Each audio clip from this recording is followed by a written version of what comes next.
اگر آپ نے کامیابی کی پروڈکٹ حاصل کرنی ہے تو اس کے عوض میں آپ کو بھی کچھ دینا پڑے گا. صحیح. اب وہ کیا دینا پڑے گا؟ وہ اس کامیابی کی نوعیت پہ ہے کہ آپ کیسی کامیابی حاصل کر رہے ہیں. آخرت کی کامیابی کے لیے آپ کو کچھ دنیا قربان کرنی پڑے گی. صحیح. ٹھیک ہے. پیسوں کی کامیابی کے لیے آپ کو کچھ وقت قربان کرنا پڑے گا.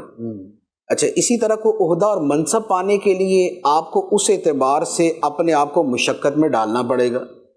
تو انسان جسمانی، ذہنی، مالی، معاشرتی، خاندانی اس طرح کی بہت سی قربانیاں دیتا ہے، یہ قیمت ادا کرتا ہے تو اسے اس کے بدلے میں کامیابی ملتی ہے.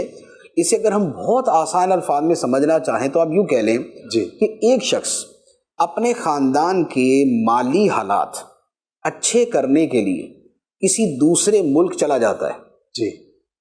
وہاں جا کے وہ کماتا ہے، محنت کرتا ہے. وہ اپنے پیچھے پہلے اس کا کرائے کا گھر تھا، اب اس کا ایک ذاتی گھر ہو جاتا ہے. پہلے چھوٹا گھر تھا، اب بڑا گھر ہو جاتا ہے.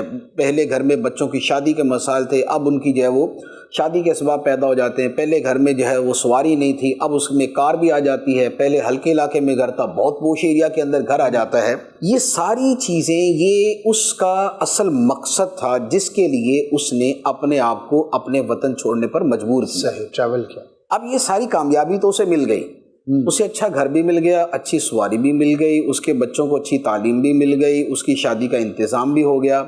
یہ جتنے نتائج اور جتنے مقاصد اور جتنے اہداف تھے وہ اسے حاصل ہو گئے.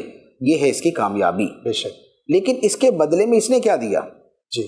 اس کے بدلے میں اس نے ایک قیمت ادا کی ہے.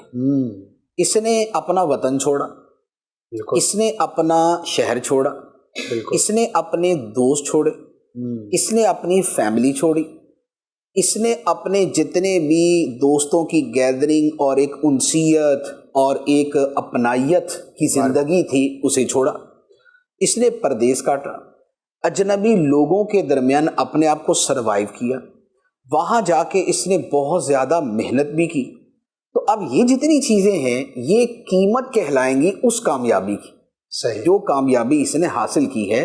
تو جیسے بیرون ملک جانے والا ایک شخص اگر مالی اعتبار سے بہت سی کامیابیاں حاصل کرتا ہے تو اس کے ساتھ پھر وہ بہت سی قربانیاں بھی دے رہا ہوتا ہے، اور یہ قربانیاں اس کی قیمت کہلاتی ہیں. یہی معاملہ آپ طالب علم کا لے لیں. ایک طالب علم جو ہے وہ لاہور سے کراچی پڑھنے کے لیے آتا ہے.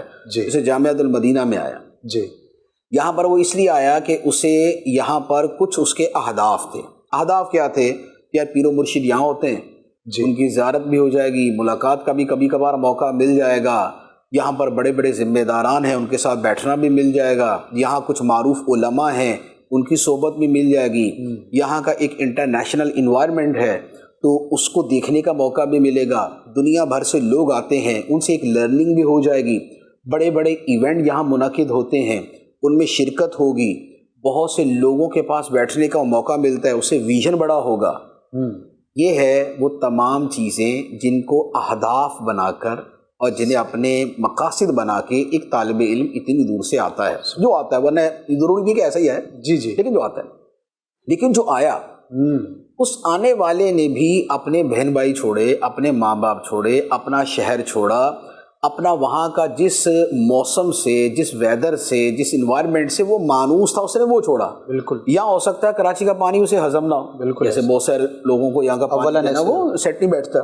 تو اب یہ کیا ہے، یہ جتنی کچھ اس چیزیں اس نے چھوڑی ہیں یہ قیمت ہے، اور جتنی پائی ہیں یہ کامیابی ہے. تو جو ہم پاتے ہیں وہ کامیابی ہوتی ہے، اور جو ہم اس کے لیے چھوڑتے ہیں اور قربان کرتے ہیں وہ اس کی قیمت ہوتی ہے. صحیح. تو اب جیسی کامیابی پھر اس کی ویسی قیمت ادا کریں. ماشاء اللہ.